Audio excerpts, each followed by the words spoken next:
Damos paso y bienvenido, René. Adelante. Buenos días, muchas gracias por la invitación y pues ojalá nos vaya muy bien hoy, les guste a todos. Listo, yo voy a hablar de mi tema del día, entonces vamos a hablar de desarrollo en Colombia, ¿sí? De nuestras posibilidades y de lo que podemos hacer con nuestro desarrollo. Lo primero que yo quisiera aclarar es que hay que entender qué es el concepto de desarrollo, porque ese es uno de los grandes problemas de nosotros. Si no sabemos para dónde vamos, no entendemos qué es desarrollarnos y para dónde ir. Entonces, por ejemplo, mucha gente asume el desarrollo simple y llanamente como el avance de la tecnología y la ciencia, y ese es simple y llanamente una parte del desarrollo. Y otro error muy común que se comete en Colombia es que se habla muchísimo de desarrollo cuando se habla de desarrollo económico, pero hablamos solamente de una parte del mismo. Para ahondar en lo mismo, tenemos que entender qué es desarrollo, qué es el desarrollo de la humanidad o cómo se entiende el desarrollo. El desarrollo se entiende como el evolucionar, y evolucionar significa cambiar, adaptarse a las nuevas cosas que van pasando y lograr triunfar en ellas. La ciencia humana se relaciona muchísimo con las ciencias en general, en verdad son ciencias, y hablamos de los mismos términos, hablamos de evolucionar en los mismos términos que hablaría la biología, en los términos de adaptarse a las circunstancias y lograr triunfar dentro de ellas. Entonces, necesitamos hablar entonces de qué desarrollo es el que buscamos, entendiendo el desarrollo como una evolución, entonces hacia dónde queremos evolucionar. Y el desarrollo de la humanidad es algo más complejo que solamente un margen de desarrollo. Lo digo porque normalmente se habla de desarrollo económico como la gran panacea del desarrollo, y ahí es donde se comete un gran error. Y es entender la economía simplemente en función de la producción y de las posibilidades fiscales y la acumulación. ¿Y por qué? Porque el desarrollo, tal como la misma economía, cubre no solamente este aspecto, sino también los aspectos ambientales y el aspecto social. Se entiende la economía como la ciencia que estudia la producción y distribución de bienes y riquezas dentro de la humanidad. Lo que busca la economía en realidad es eso, es analizar cómo producimos, qué producimos y de qué manera lo distribuimos. ¿Para qué? Para, como lo indica el desarrollo, lograr mantenernos dentro de mucho más tiempo. Clave del desarrollo de la humanidad es que nosotros como especie queremos seguir dentro del planeta y queremos seguir triunfando y seguirnos manteniendo, queremos seguir reproduciéndonos. Somos un virus indirectamente, como muchos lo dicen, pero en realidad lo que buscamos es triunfar como especie, y triunfar como especie implica permanecer en el planeta durante muchísimo más tiempo. Ahí hay que recordar que la humanidad lleva un tiempo muy insignificante dentro del planeta, dentro de lo que es la gran evolución de las especies, y que dentro de, por ejemplo, la última extinción masiva a hoy, el tiempo que nosotros los humanos llevamos impactando es muy corto. Entonces, si estamos buscando que los seres humanos estemos mucho más tiempo dentro del planeta, pues tenemos no solamente que entender las funciones financieras de la economía, sino otras funciones, perdón, de la misma economía. Y esas funciones son funciones ambientales y sociales. Y ahí es donde viene el engaño. Entonces, cuando nos hablan de economía, nos hablan del Producto Interno Bruto, y eso ha carecido brutal, y al país le han entrado un montón de divisas, y eso estamos creciendo de una manera tenazmente grande. Y lo primero que uno ve, la primera realidad con la que uno se enfrenta, es que hablan de crecimiento económico, pero no se ve en las calles, no se ve en tu bolsillo, en el mío, en el de sus papás. Eso no se ve, sí, mucho menos hoy en día. Entonces, ¿por qué es que eso sucede? Pues porque hay una inequidad en la repartición de la riqueza, ¿sí? No se está repartiendo el desarrollo económico en beneficio de la sociedad, sino en beneficio de unos pocos individuos. Cuando la riqueza se reparte mejor dentro de la sociedad, pues se ven cambios sociales. Esos cambios sociales implican la mejora en la calidad de vida, que esa es una de las claves del desarrollo de la humanidad, que todos logremos tener una calidad de vida cada vez mejor. No es mentira y sucede. Y ahí es donde, por ejemplo, se desmiente cierta parte de lo que muchos salen a gritar a la calle, es decir, que hoy tenemos el peor mundo posible. Y no es mentira, o que el sistema económico nos ha llevado al peor mundo posible. No es cierto, perdón. Es en cierta medida una mentira. ¿Por qué? Porque hace 500 años, hace nomás 100 años, teníamos calidad de vida súper inferior. Nuestros padres nomás hace 50 años, o nuestros abuelos, crecieron sin muchas cosas a las cuales nosotros tenemos acceso y nos permiten mejorar la vida. Mejores vías de comunicación, electrodomésticos en nuestra casa que nos permiten hacer funciones que antes se hacían a mano, maquinarias desarrolladas que nos permiten tener empresas que crecen más rápido y por lo tanto generan mayor beneficio económico y un número mayor de empleados, sistemas de producción en línea, por ejemplo, la tecnología que nos permite comunicarnos de esta manera e inclusive mejora la calidad de vida porque nos permite entretenernos de muchas formas. Entonces, uno no puede salir a decir que eso no ha sucedido, pero sí ha sucedido, pero no se ve en gran reflejo en la humanidad. ¿Por qué? Pues peor en un país como el nuestro, porque hay una gran inequidad social. Ahora bien, si hablamos del desarrollo económico, que significa que crezcan el número de divisas que entran a un país, que crezca el Producto Interno Bruto, o sea, la capacidad de producción del país y cuánto es capaz de vender al exterior, cuánta riqueza genera para sí mismo, hay que hablar de otra parte muy importante y es pensar en nos vamos a mantener acá en el planeta, lo que normalmente llaman sostenibilidad, o el tema de moda, que es el tema del ambiente. ¿Por qué? Pues porque hay que pensar qué impacto generamos y cuánto tiempo vamos a durar acá. Y eso es parte de la economía y es parte del pensamiento en desarrollo. ¿Por qué? Pues porque queremos cada vez una humanidad muchísimo mejor, que genere menores impactos, que pueda mantenerse más tiempo dentro del planeta, que además de eso sea mucho más amigable con el planeta. Ya entendimos cómo funciona el ecosistema. O sea, no somos ese hombre del siglo XIV del siglo XVI, bueno, sí, el XIV pensaba casi igual, pero el siglo XVI que vino aquí a las Américas y que le han dicho, tú dominarás a la naturaleza y con eso puedes hacer lo que se te dé la gana y tumba todo lo que quieras, que montes lo que hay y la Sagrada Providencia ilumina. No, ya entendemos que generamos unos impactos y que todas nuestras actividades generan impactos y que no hay lugar vetado en la Tierra de nuestros impactos. Mire hoy, por ejemplo, el coronavirus, uno de los lugares donde más está presente en el país y donde mayor impacto tiene es en el Amazonas, es en Leticia. Entonces tenemos que entender cómo se generan esos impactos y qué efectos tienen a largo tiempo. Por ejemplo, la minería de hoy en día es una vaina tenaz.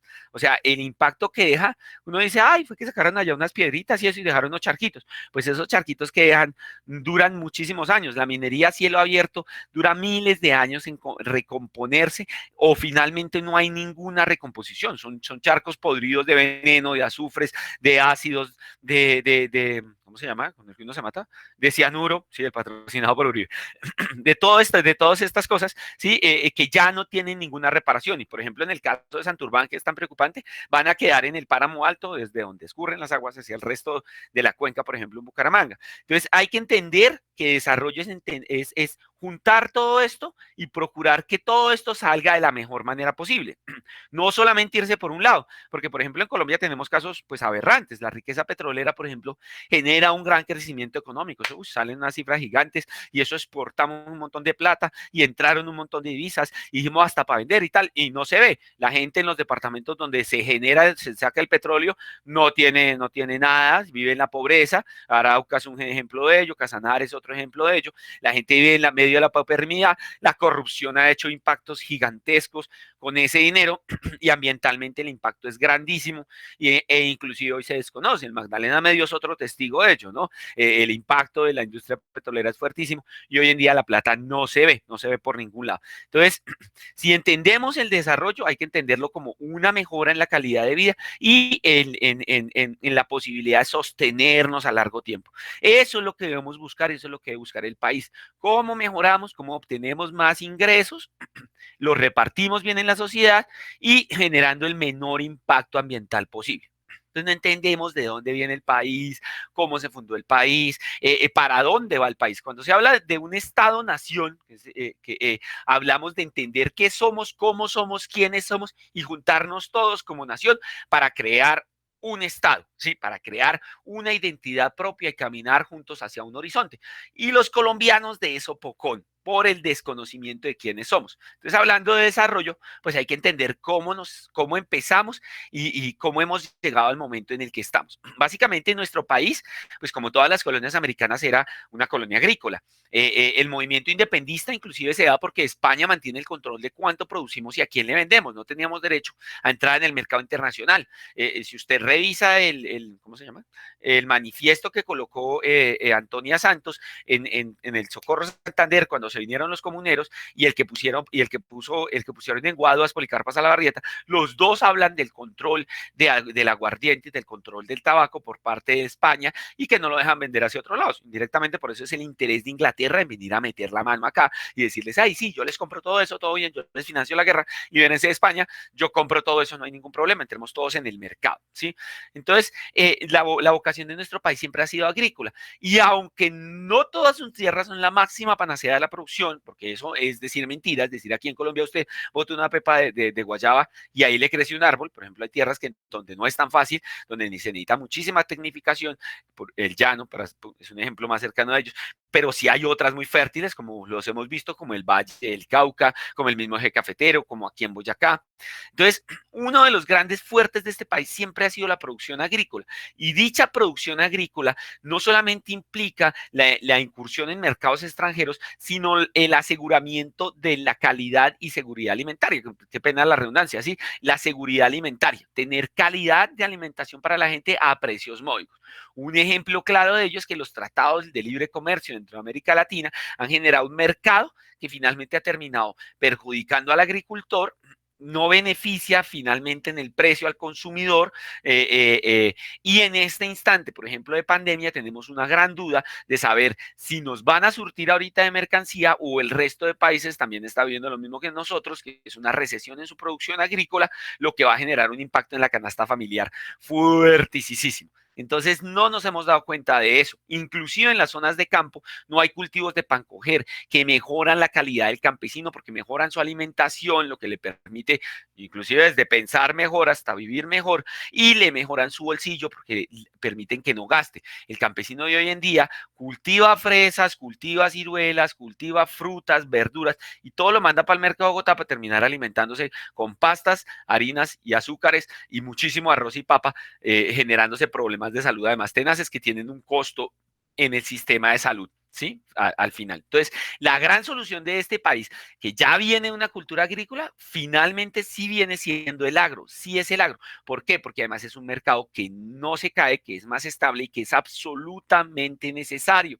Y los demás países no pueden producir tanto como nosotros. Esa es la primera salida del país. Ahora hay que hablar de una minería que siempre ha sido incipiente y siempre ha servido más para el autoabastecimiento que para el abastecimiento exterior. Sin embargo, hoy en día nos damos cuenta que el descontrol en la minería del oro, por ejemplo, ha llevado a grandes problemas en Antioquia, en las zonas del Bajo Cauca, que hoy son más notables que nunca después de la aparición de la represa de Hidroituango, y que ha llevado a grandes discusiones sobre impactos en los páramos y en las zonas de producción de agua. Y ahí es donde está la otra riqueza en contra de una contrarriqueza, y es nuestra producción de agua, porque el país produce mucha agua y el agua es el petróleo del futuro, es una riqueza gigantesca que nos permite competir directamente frente al resto de países, porque genera dos cosas. La primera, biodiversidad, y segundo, calidad y seguridad alimentaria. Y esta calidad y seguridad alimentaria depende de que haya seguridad en las fuentes de agua. Por lo tanto, el país iniciaría un proceso de protección de estas fuentes de agua, generando un mejoramiento ambiental del mismo, sobre todo en las zonas de alto bosque andino y en las zonas de páramo, que son zonas vitales para el reabastecimiento del país, en la espera de que los grandes glaciales no estén aquí más de 25 años. Entonces, tenemos que recuperar nuestra potencia agrícola. Ella nos sacaría muchísimo adelante. Y no solamente tenemos que recuperar nuestra potencia agrícola y nuestra capacidad de producción del sector primario que es la tierra, sino que tenemos que aunado a ella, junto a ella, qué pena la terminología, pegado a ella, sacar adelante el sector industrial, o sea, industrializar nuestra producción primaria e industrializar nuestra producción primaria no en los centros urbanos, sino industrializarla justamente en el lugar en el cual se produce. ¿Por qué? ¿Por qué la importancia de esto? Porque esto permitiría que las comunidades rurales o las comunidades de las ciudades pequeñas, medianas, intermedias e inclusive de los municipios no deban desplazarse hacia los grandes centros urbanos, generando cada vez mayores impactos ambientales y sociales dentro de los mismos, sino que puedan producir en sus mismos campos, aumentando la rentabilidad de la fuente principal de riqueza que sería la tierra e inclusive disminuyendo los costos finales al consumidor, porque al producirse más se genera mayor riqueza acumulada. Entonces podemos hablar de que si yo tengo una hectárea y me produce 100 pesos de ganancia, ¿sí? Si tengo 10, entonces va a conseguir 1000. Pero si hablamos de una economía que sea más solidaria, que en realidad piense en el crecimiento, pues esas 100 hectáreas las voy a producir no solamente pensando en que cada una me produzca 100 y yo pueda multiplicar eso, sino en que cada una me produzca un poco menos, yo pueda tener una ganancia que me permita estar dentro del negocio y permita que el consumidor final, que está en la final de la cadena, tenga mejores precios y acceso a la comida. No implica una relación matemática, sí, pero sí es, digamos que bajar un poco esos costos finales, porque igual la persona va a terminar ganando y a la final el industrial o el empresario lo que quiere es generar una ganancia X. Entonces, para ayudar a generar esa ganancia X, genera, pues, como les digo anteriormente, generando así en empleo y desarrollo en otras zonas del país que están muy abandonadas. Esto obviamente requiere una gran inversión en infraestructura, porque uno de los grandes problemas del país es que este país no tiene infraestructura, no hay carreteras, no hay trenes, no hay aeropuertos, hoy hay una aerolínea menos. ¿Sí? Entonces, se necesita una inversión real en infraestructura. Y muchos van a decir, pero qué desagradecido eres. No, en realidad sí hay que ir y darse una vuelta y darse cuenta cómo la infraestructura impacta muchísimo en otros países del mundo y permite el gran desarrollo económico que muchos hemos visto. Muchos solamente vemos la fachada de la cosa. Por ejemplo, cuando uno ve los trenes de París, dice, oh, qué lindos, los trenes en París y van por toda Francia a 240 por hora. Pues detrás de un tren de pasajeros van 4 o 5 llenos de carga moviendo industrialmente al país. Y eso es muy importante para un país como este. El desarrollo de la industria naviera es importantísimo para generar empleo. Hay que generar empleo formal, hay que generar empleo legal. Acabamos de ver el impacto tan grande que tiene el empleo informal. Tenemos un montón de gente aguantando hambre sin ninguna garantía social, que las garantías sociales no es que el Estado esté regalando cosas, ¿sí? Que uno tenga derecho, que uno vaya a reclamar un subsidio de desempleo, no es que me estén regalando cosas, que uno le estén dando un subsidio a los hijos, no es que me estén regalando cosas, que usted ahorita tenga derecho a ingresar al sistema de salud sin mayor problema en caso de una emergencia, no es que le estén regalando cosas, es que usted ha pagado todo eso como trabajador. Entonces, como trabajador formal, ha ido acumulando eso y ha tenido esa plática y que hoy le puede servir para muchísimas cosas. Necesitamos muchísima gente en el empleo formal y eso se hace pues a través de activar el sector agrícola formalizado y este sector manufacturero o de producción industrial lo mismo, muy formalizado y peor ahora con la emergencia del COVID y sin saber cuándo se va a terminar finalmente la emergencia. Entonces generamos empleo. Ahora, ¿cómo generar ese empleo y hacer que ese empleo sea más rentable y compita en los mercados internacionales, no solo con el precio, porque ese es un gran problema frente a lo que existe con el mercado chino? Necesitamos inversión en en educación de calidad que compita realmente con los mercados internacionales. No que sea solamente una educación para formar obreros, sino una educación en creatividad, o sea, una educación que viene desde el preescolar. Hay que bajarle un poquitico a esa educación que es simple y llanamente embutirle conocimientos a alguien para que pueda reclamar un cartón, a una educación que sea, primero, amor por el conocimiento y la exploración del mismo. Dos, investigación, una mente que no investiga, que no averigua, que no pregunta, que no explora, finalmente no termina siendo sino un replicador de conocimientos o un empleado que va aprendiendo sobre la marcha. Qué pena con algunos y el muy duro el látigo.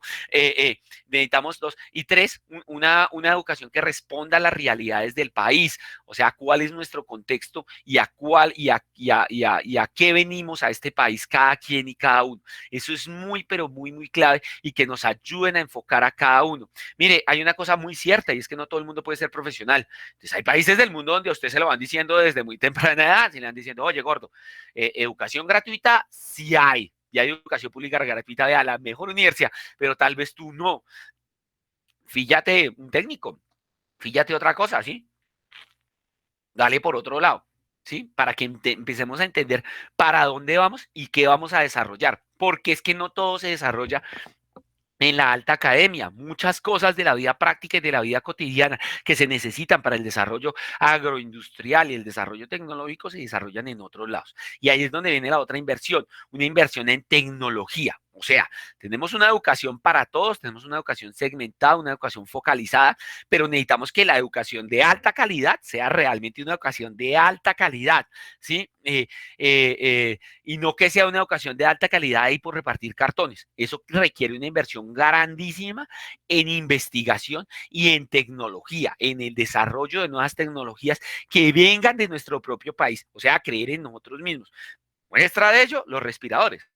Hasta hace un tiempo nadie volteaba a mirar aquí a los ingenieros que estaban allá estudiando lo más de juiciositos y tratando de desarrollar sus proyectos en las universidades, en las pocas donde en realidad se desarrollan proyectos de investigación, ¿cierto? Y ahorita cuando hubo la pandemia, esos chinos hacen respiradores artificiales y tienen laboratorios para hacer y saben hacer las pruebas. O sea, si tenemos todo eso en nivel incipiente, imagínense después de todo este subdesarrollo creado por unos gobernantes absolutamente nefastos y corruptos que no han visto que el país hay que desarrollarlo, sino han visto el país como una teta, o sea, una sátrapa de mantenidos, ¿sí? Eh, eh, eh, si no lo han visto, pues ojalá lo hubiésemos visto. Imagínense el estado en que estaría este país, donde hay muchísimo, porque ahí sí está lo que decimos y lo que decía Marta Lucía en estos días sacando pecho, pues el ingenio que ella denomina paisa, pero para mí no, yo tengo la oportunidad de conocer todo este país y el ingenio del colombiano es una vaina brutalísima. Aquí la gente, o sea, si se muere de hambre es porque usted es muy de malas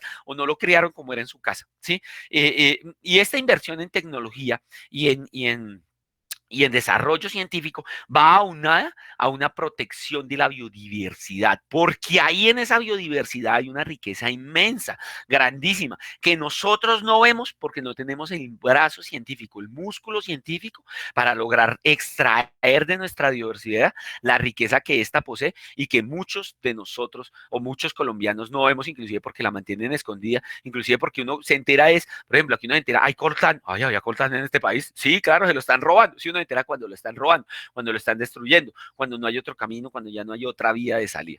El desarrollo está ahí, está en creer en nosotros mismos y empezar a invertir realmente en el país y en el desarrollo de todos sus sectores y en pensar en un desarrollo social, ambiental, completo, o sea, un desarrollo equilibrado del país hacia un mañana en el cual nuestros hijos tengan una mejor calidad de vida y puedan seguir conservando la belleza, la inmensidad y la gloria de nuestro país y a esa inmensidad, belleza y gloria que tiene nuestro país le estén explotando la riqueza que realmente sí da y que durante años nos han estado robando a través de la corrupción y a través de la explotación laboral, fruto de la misma corrupción, porque pues los grandes empleadores corrompen a los políticos y estos en el poder crean leyes que finalmente terminan impactándonos a nosotros en la distribución más equitativa de la riqueza que todos producimos en este país. Colombia sí tiene salida y sería un lindo y hermoso país, sería una potencia mundial. Más que una potencia mundial, podríamos vivir bien, tranquilitos, con buena calidad de vida y asegurándole un futuro a nuestros hijos y nietos que muchos no queremos tener, que muchos no quieren tener, yo sí tengo, que muchos no quieren tener, justamente porque no queremos dejarlos en este caos y en este acabose. Listo, esa era mi intervención. Ojalá les quede mucho y muchas gracias. Bueno, muchísimas gracias, René. Ahora vamos a dar paso a las preguntas de nuestros periodistas. En el chat, por favor, me van poniendo sus preguntas para ir iniciando con con las dudas que le quedaron.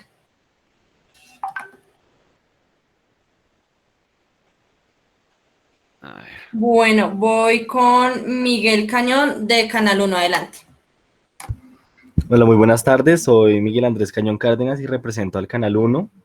Bueno, mi pregunta es, pues viendo todo lo que has dicho con base en la problemática en educación, en prácticas, economía e historia en Colombia, se podría decir que uno de los pilares de estos conflictos, pues de la manera en que los abarcas, es la educación. Entonces, mi pregunta es, si tuviese la oportunidad de emplear cambios en la educación colombiana, ¿qué estrategias implementarías, de qué manera y por qué?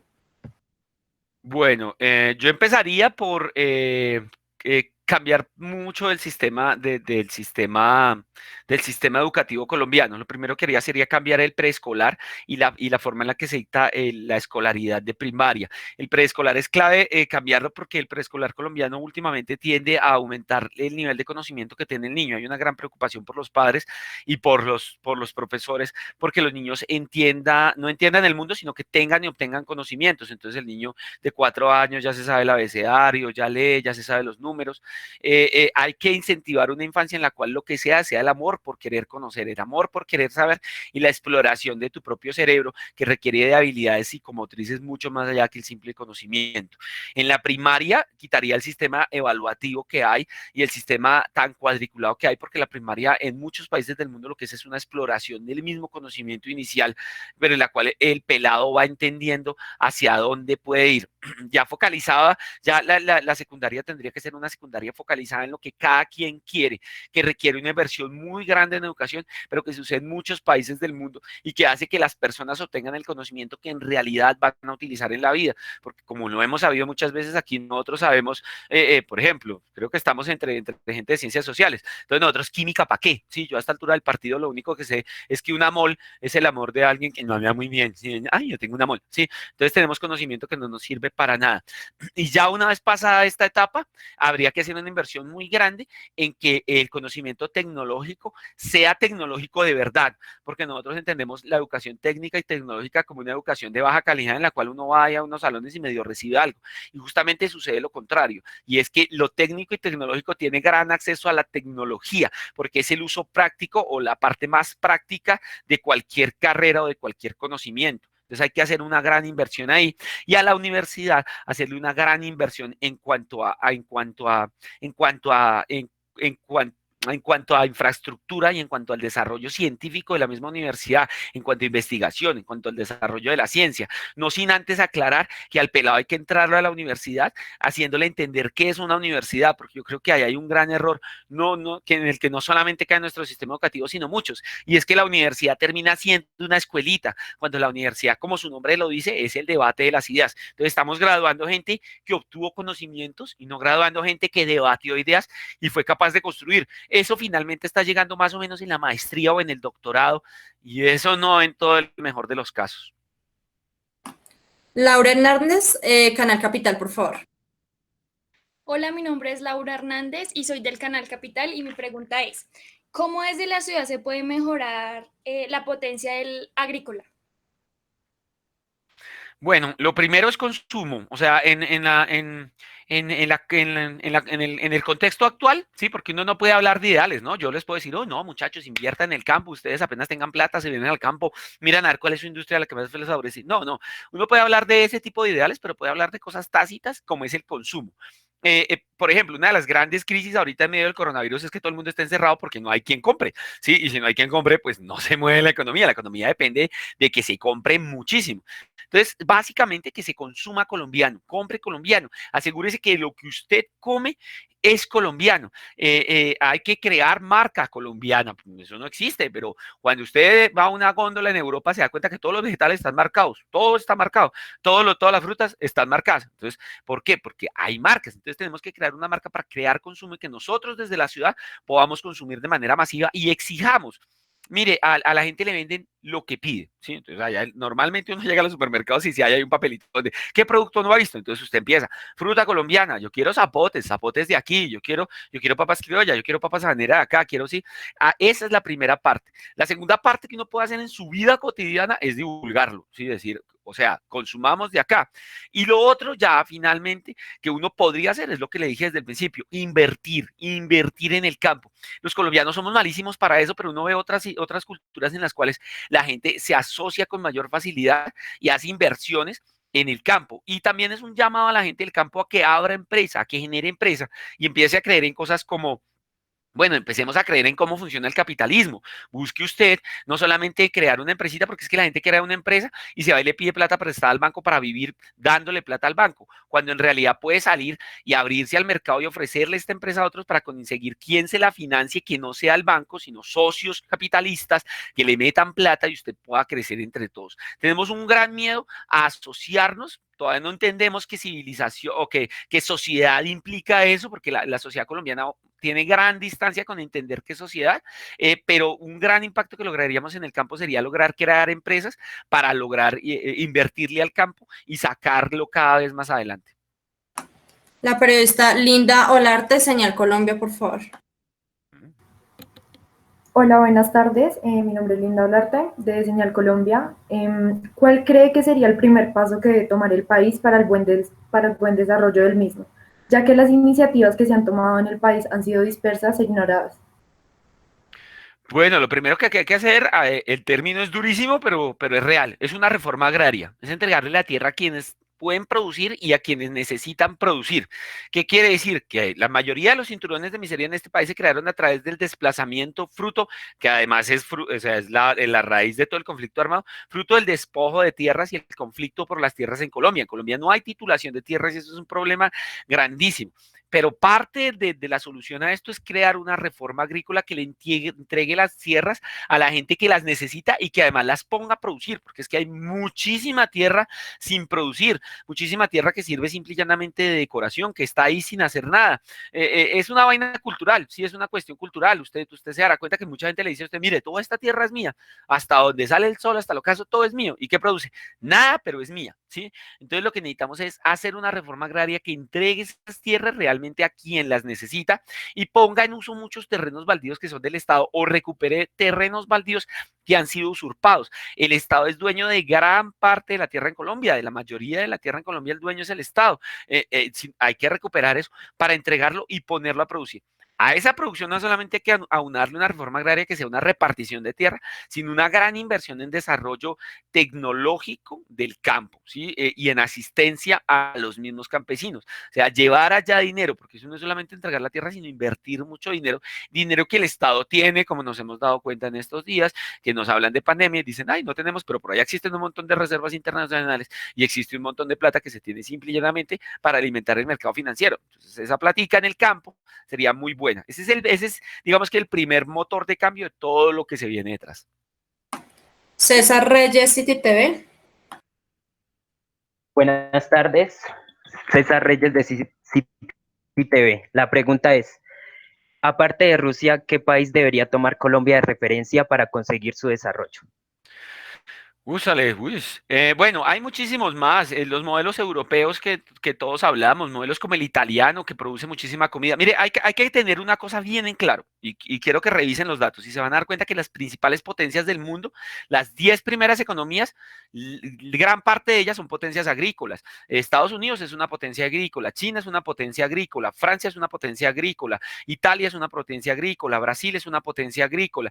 Entonces, esos son otros referentes de lo que se puede hacer. Y en cuanto a la repartición de la riqueza, la muestra de ello pues está en gran parte de Europa, donde la riqueza se reparte de mejor manera. No hay que vivir con el eufemismo de que no hay pobres o que no hay ¿cómo se llama eso? Ay, fue puchica, es que si lo pongo en lucha de clases se pone muy mamerto, sí, pero siempre va a haber un descontento social, ese es el término que yo estaba buscando, siempre va a haber un descontento social, ¿por qué? Porque hay una clase, especialmente la media, que quiere subir, uno siempre quiere vivir mejor, uno siempre va a querer estar mejor y tiene mucho miedo de caer, ¿sí? Entonces ustedes se darán cuenta, a veces le echan la culpa a la mamertada y que los más luchadores son los pobres. No, el pobre es feliz siendo pobre, pues sí, indirectamente. O sea, la frase suena muy fea, pero sí, dele el baloto a un pobre y se lo gasta en una rifa para todo el barrio, en una barranda para todo el barrio. Suena feo, pero indirectamente sí es cierto. En cambio, la clase media sí tiene ese factor psicológico de que no quiere caer, pero quiere subir. Entonces el descontento siempre va a existir, pero hay que tratar de crear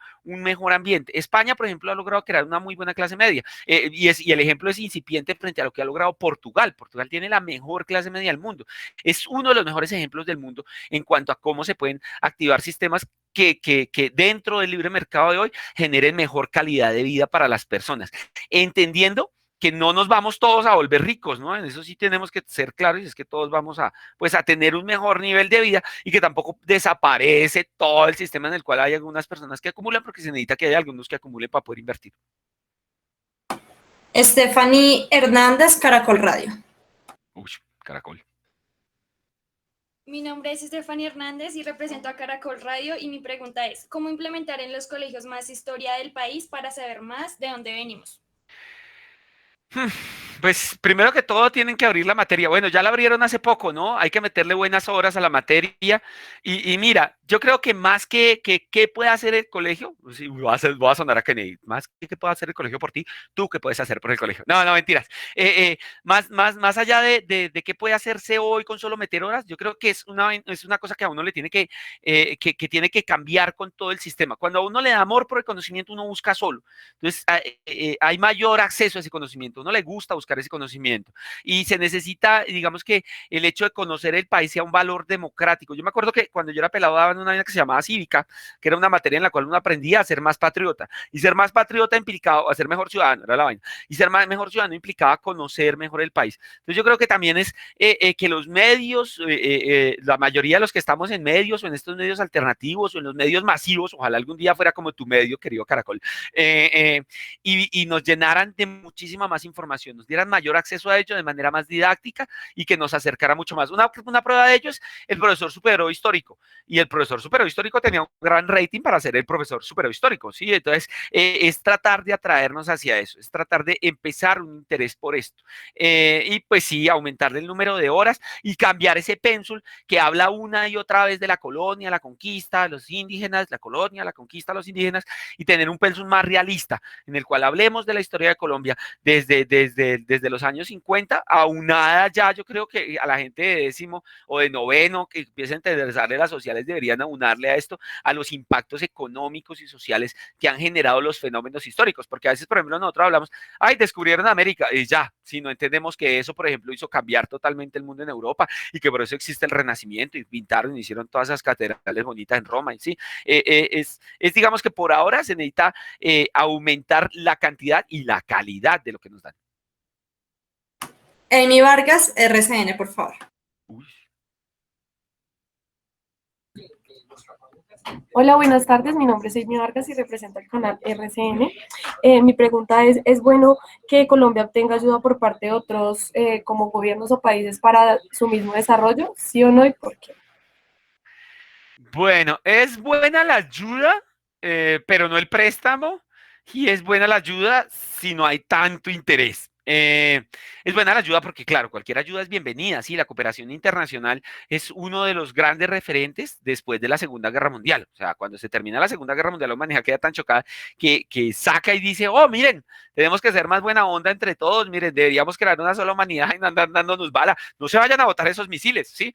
Todo eso es una forma linda de resumir la posguerra, ¿sí? Hasta más o menos los 80, donde empezamos a entender todos estos conceptos y a crearlos un poco mejor, y en los 90 con la globalización, pues ya fuimos entendiendo cómo funcionan estos conceptos. Entonces, la ayuda internacional es buena, claro, que nos traigan dinero, que nos traigan tecnología, asistencia, que nos traigan médicos, es muy bueno. Lo malo es la deuda es nefasta, sobre todo porque el interés crece y lo único que hace es mantener ricos a los de afuera. Finalmente trabajamos y trabajamos y trabajamos y generamos riqueza para que los ricos sean otros países. O sea, a veces Europa se lava las manos y dice de una manera muy linda, miren, nosotros sí respetamos los derechos humanos, mire cómo crecemos y aquí hay bienestar y todo el mundo está bien. Mientras tanto, sus multinacionales están aquí explotándonos. Entonces, hay que mirar qué es lo que hacen, ¿sí? ¿A qué vienen? Los gringos dicen, no, mire, traer mucha ayuda, pero poner 9 bases militares, y ¿sí? Entonces hay que mirar por qué nos dan la ayuda y para qué es la ayuda, y si realmente es ayuda, y si lo que estamos haciendo es manteniendo a otros, pagando unos intereses altísimos, que finalmente no son una ayuda, sino una horca con la que nos mantienen controlados todo el tiempo. El Fondo Monetario Internacional lo hace, dice, ay, es que usted quiere plata prestada, no, le toca que lo de las pensiones. Entonces, pero aquí hay un boroló social y nos dicen que no, o usted hace eso o no hay plata prestada. Y los mandatarios dicen que sí porque necesitan la plata prestada para poder hacer obras. Entonces, a eso hay que tenerle muchísimo cuidado de por qué nos están ayudando, quién nos está ayudando y bajo qué condiciones nos ayudan. Ayuda sí, pero con deuda no, y con intereses guerreristas o geopolíticos y estratégicos, mucho menos. Muchas gracias, ya nos hemos dado mucha bala. Carlos Andrés Beltrán, Caracol Televisión. ¿Qué tal? ¿Cómo está? Buenas tardes. Carlos Andrés Beltrán de Caracol Televisión. Bueno, quisiera hablar un poco acerca del contexto histórico del que usted nos hablaba, de la independencia y de nuestra historia como colombianos. Y bajo mi concepto, creo que Colombia todavía podría considerarse como una patria boba, porque nos matamos sin ningún fin político. Entonces, respecto al tema, ¿por qué cree que usted O sea, ¿por qué usted cree que en Colombia no se ha podido consolidar un verdadero movimiento de izquierda? ¿Las ideologías de izquierda no son llamativas para los colombianos o por qué no logramos coincidir como ciudadanos para una evolución social verdadera?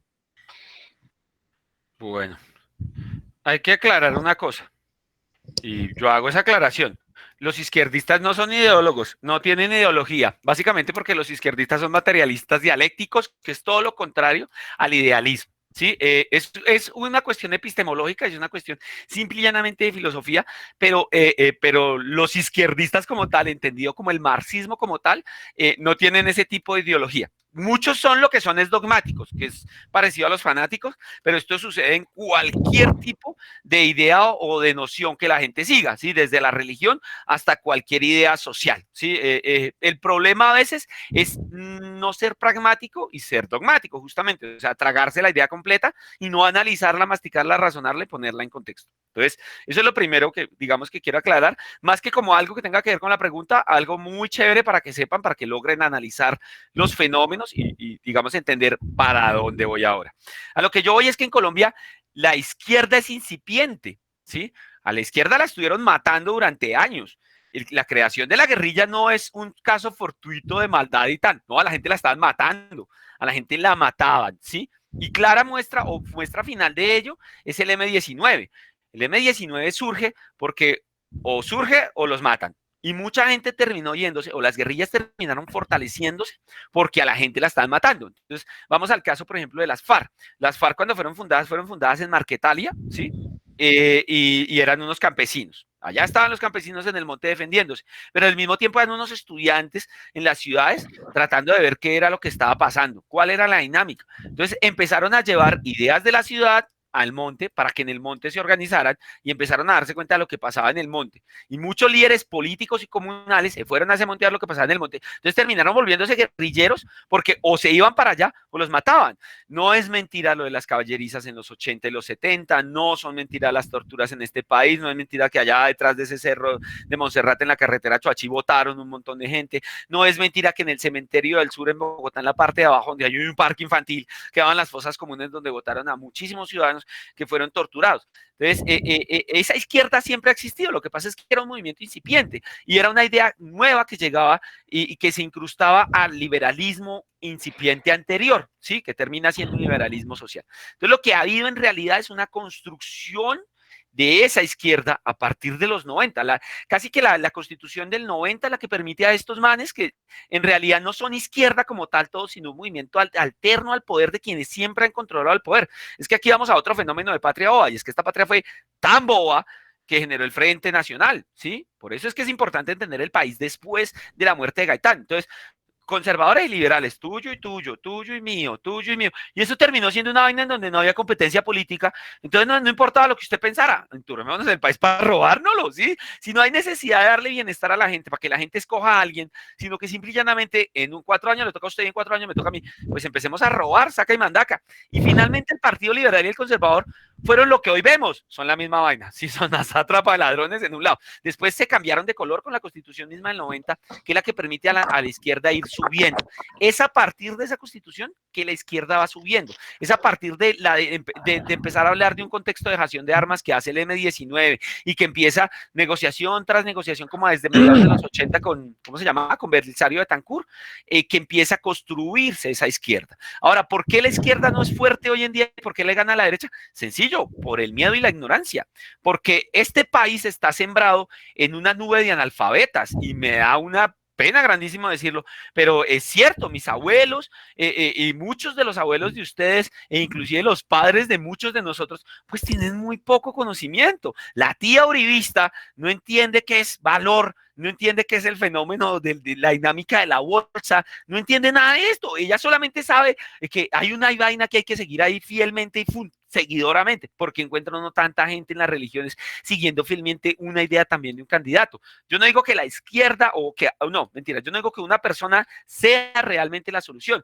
pero hay gente que sigue una sola persona y es increíble cómo lo hace. Entonces, en parte a esa ignorancia y en parte que nos siembran miedo.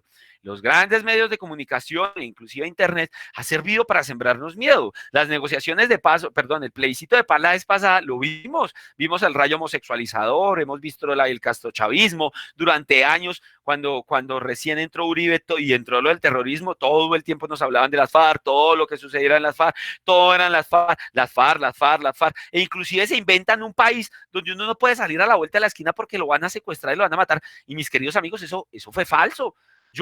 Yo hice mi tesis en los llanos colombianos entre 1998 y el 2002, me los anduve para arriba y para abajo, y también me anduve el Magdalena Medio, y jamás, a mí nunca me pasó nada, y escasamente por ahí uno tenía viajes enteros en que el ejército lo paraba una sola vez, o la policía lo paraba una sola vez, y nadie más lo molestaba. Entonces generamos ambientes grandes y pesados para venderle miedo a un pueblo ignorante para que siga caminando. Dese cuenta usted que los movimientos no de izquierda, sino un gobierno alternativo a estos manes que siempre han tenido el poder, se ha construido a partir de las juventudes que hoy creen en movimientos alternativos, bien sea en lo más izquierdoso que hay en la franja o en lo más centrado de lo que algunos llaman izquierda, ¿sí? O que parece más bien de centro derecha por la cantidad de bolillo que volea últimamente, ¿sí? Pero la gente está teniendo así alternativas de poder. El hecho de que no sea tan fácil despegarse de ellas es por factores psicológicos, porque uno, por más que trate de manipular, de manejar la masa o de entender las masas, hay que entender también los factores del individuo. Entonces muchos tienen miedo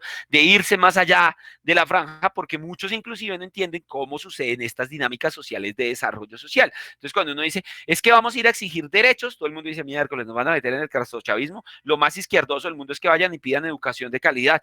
Y pues eso no es lo más izquierdoso del mundo, es parte de la dinámica normal de una sociedad que se va construyendo hacia un desarrollo real. Pero estamos en manos de unos pocos que han tenido el poder siempre y que aprovechan de la ignorancia que han sembrado y del miedo que pueden sembrar a través de la manipulación de los medios para sostenerse en el poder. La lucha es larga. Que la gente no logre unificarse en la izquierda, pues es que la misma diversidad del país y la misma diversidad de cosas ha hecho que sucedan grandes fraccionamientos. Pero las últimas elecciones usted vio, Claudia, Petro presidente, Claudia vicepresidente. Ahora, que la gente no copió porque el miedo de este lado los logró invadir y porque ahí en el centro estaba el señor del centro que se fue a ver ballenas. Bueno, eso ya son otros discursos políticos. Laura Haya, Blue Radio. Buenas tardes, mi nombre es Laura Haya, soy de Blue Radio y mi pregunta es, ¿cuál cree que es el aporte que está haciendo a la sociedad colombiana por medio de su profesión? Uy, esa me queda grande. Bueno, ¿cuál es todo el deporte que yo hago? Ya más o menos entendí, es que me iba quedando grande entenderse.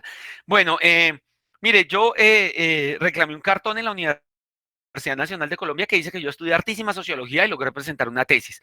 Esa es básicamente la definición que yo tengo casi desde antes de terminar la carrera.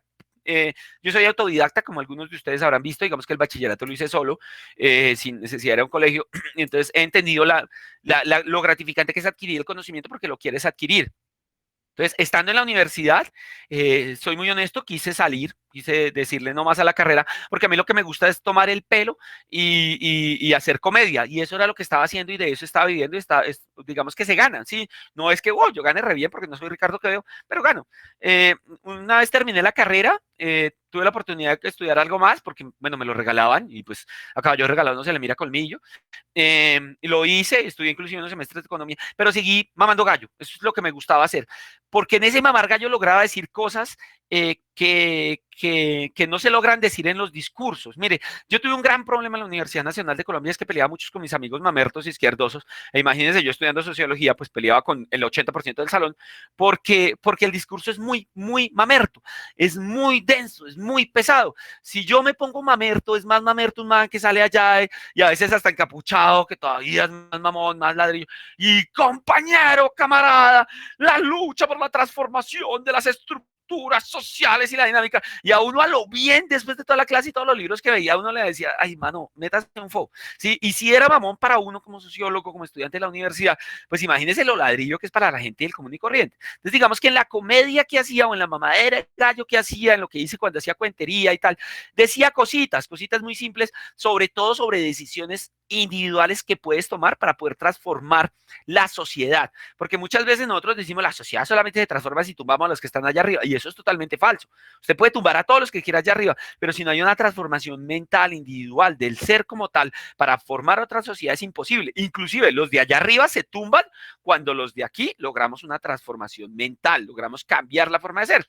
Yo seguía tomando el pelo hasta que un día se me dio, estaba hablando con uno de mis estudiantes de cuentería, de comedia, y hablamos de los problemas del país, así como estar hablando tú y yo en este momento, ¿sí?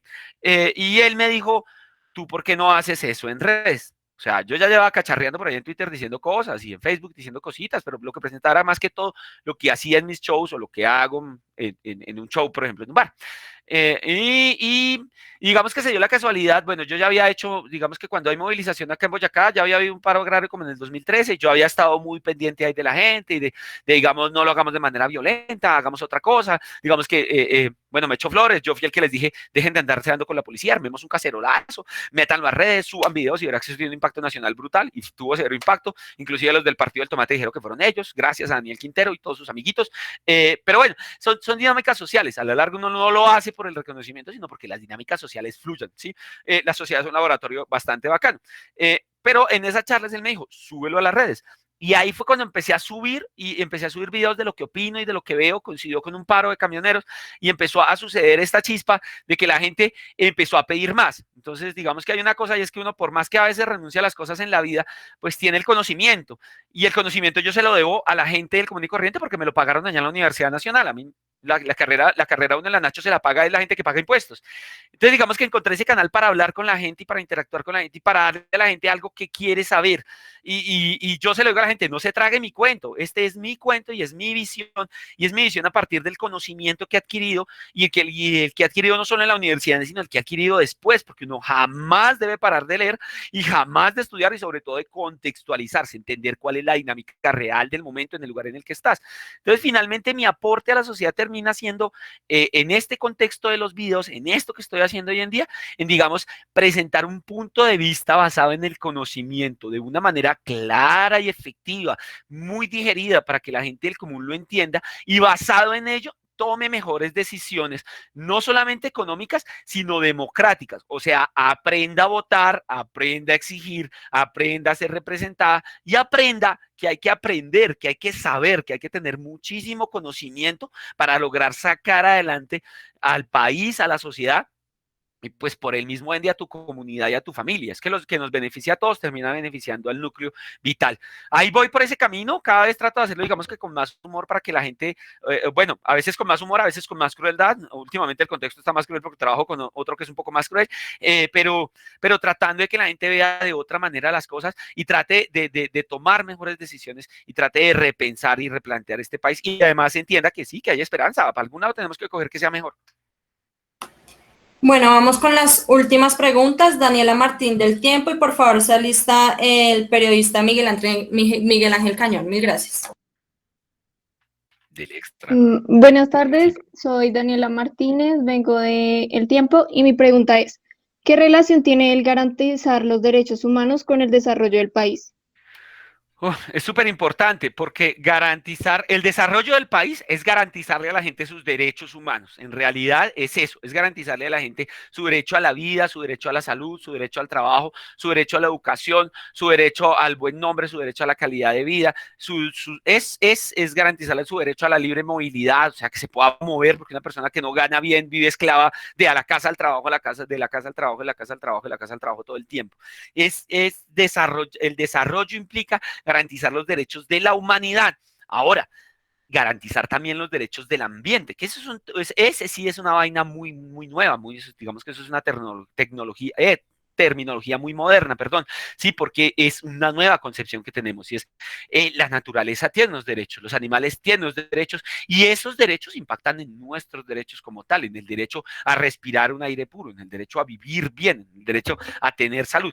Todo está, digamos que, correlacionado. Los derechos humanos son básicamente la tabla de navegación de la democracia que permite que todo el mundo tenga tenga una mejor calidad de vida y se pueda, y haya una sostenibilidad que permita que la sociedad siga existiendo. Entonces, digamos que la carta de navegación, la carta básica para que todo esto se logre es efectivamente que lleguemos a proteger, no solamente a proteger, sino a garantizar los derechos, no solamente de las personas, los derechos humanos, sino los derechos del medio ambiente. Bueno, vamos con la última pregunta. Miguel Ángel Cañón, AgroTV. Muy buenas tardes, Miguel Andrés Cañón Cárdenas de AgroTV Colombia. Mi pregunta es, la agricultura campesina cuenta con muchos desafíos, pues en la actualidad como lo son la producción y la resistencia al cambio climático. Por otro lado, esta actividad emplea para sus usos industriales alrededor del 70% del agua que consume. Conociendo esto o dándote a conocer esto, ¿cómo emplear en Colombia agrosistemas de bajo impacto ambiental, pues para ti? Tecnología. Ahí lo que hay que tener es acceso a la tecnología. Con tanta riqueza hídrica que tenemos, lo que tenemos es un gran desperdicio.